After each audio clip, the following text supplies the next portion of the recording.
मी अलका कोळपे मांगले. आज मी तुम्हाला आपल्या बालपणी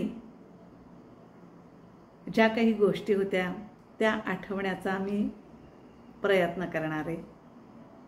आपण काय काय त्यावेळेला अनुभवलं, त्यावेळची स्थिती आणि यावेळची स्थिती याच्यामध्ये किती फरक पडलाय हे मी तुम्हाला या लेखातून सांगणार आहे. लेख माझा नाही आहे, पण अतिशय आवडला म्हणून तुमच्यापर्यंत पोहोचवण्याचा प्रयत्न करते. शीर्षक आहे गेले ते दिवस आणि राहिल्या त्या आठवणी. बंबात तापलेल्या पाण्याची आंघोळ न्हाणीतली असायची. लाईफबॉय शिवाय दुसरी कंपनी आम्हाला माहीतच नव्हती. ओके 501 साबणाची वडी कपड्यावर घासायची. मोती साबणाचं कौतुक फक्त दिवाळीत असायचं. अहो शॅम्पू कुठला आम्हाला माहितीच नाही. निरम्यानंच डोकं धुवायचं.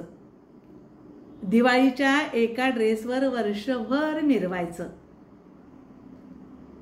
थोरल्याचं कापड धाकट्यानं झिजेपर्यंत वापरायचं.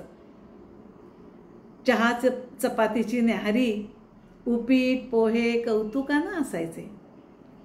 पार्ले बिस्किट शिवाय चहाला दुसरे जोडीदारच नसायचे. गोल पंक्तीत बसून सगळ्यांनी अगदी मिळून जेवायचं. पंचपक्वान्नांसारखं ते लागायचं. गोट्या, विटीदांडू, लपाछपी, कधी कधी पत्त्यांचाही खेळ रंगायचा. काचकवड्या, जिबली, नाहीतर भातुकलीचा डाव मांडायचा. अधूनमधून चिंचा, पेरू, आंब्याची झाडं शोधायची. नाहीतर जिभेला रंग चढवत गारेगार चोखायचा. गारेगारची आठवण येते आपल्याला. त्याच्या कांड्या असायच्या आणि तो आईस्प्रोट असं काहीतरी ओरडत यायचा. तेव्हा ती 5 पैशाला एक कांडी मिळायची. गणगाटाची बैलगाडी, त्याला त्याचाच बैल झुंपायचा. शेंगा चेचून केलेला चिक्की बॉल दणकट असायचा.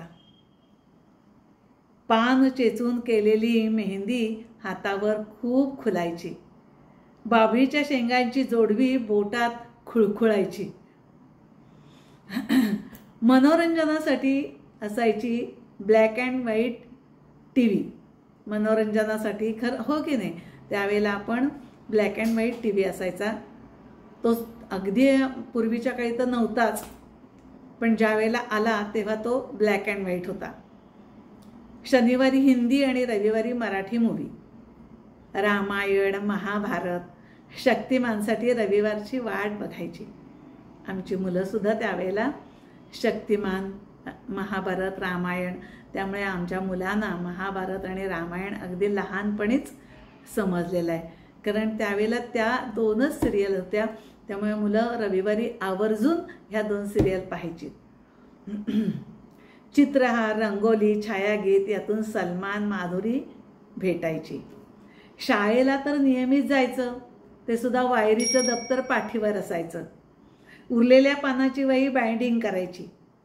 निम्म्या किमतीत घेतलेली पुस्तकं सोबतीला असायची. घासातला घास शेअर करत डबे सगळ्यांचे संपवायचे. बॉटल कुठली राव. त्यावेळेला शाळेत एक असं पिंप नाही तर कळशी भरून ठेवलेली असायची, त्यातलं पाणी प्यायचं.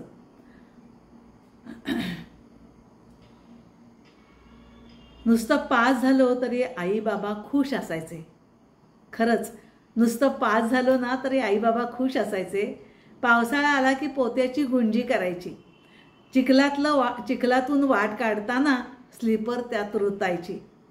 एकमेकांचा हात पकडून मुख्य रस्त्यानंच निघायचो. रिक्षा, स्कूल बस नसली तरी घरी अगदी व्यवस्थित पोचायचो. दिवसभर हुंदडून पेंगत पेंगत जेवायचं. एकाच अंथरुणावर ओळीनं सगळ्यांनी निजायचं.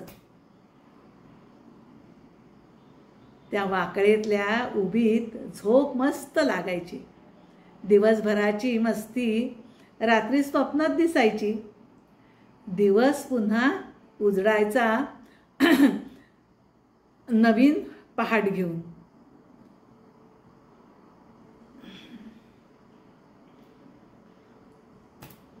रात्रीच्या अंधाराला तिथेच मागे ठेवून. खरोखर हे बालपण किती छान होतं. हा सगळा जीवनपट आपल्या डोळ्यासमोर येतो आणि असं वाटतं की आपण जे लहानपणी जीवन जगलोय तर हे आत्ताच्या मुलांना बघायला सुद्धा सापडणार नाही. आणि म्हणून आपण ते लिहून ठेवायचं आणि त्यांना वाचायला द्यायचं. अशा ह्या आहेत संस्मरणीय आठवणी.